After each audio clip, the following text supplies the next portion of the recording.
Kumba Directline Assurance olando yuto mar omenda maromo shillings $262 e giko mar higa mokalo. Kamano en medruok moinga tamalo 100 kopim kod higa mar 2021.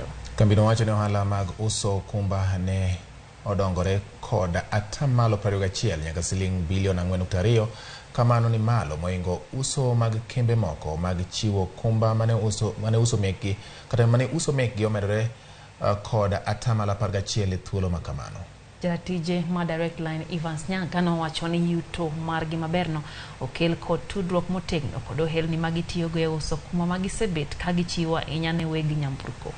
Nyanka bende koro wacho ni chenro nitie mar dongo kambino ka iyawo bedene e ohala mamoko kaka chiwo okumba mag thieth kod keto mwandu e yore mamoko.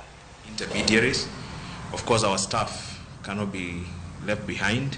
They have done an incredible job to ensure that we have this kind of results.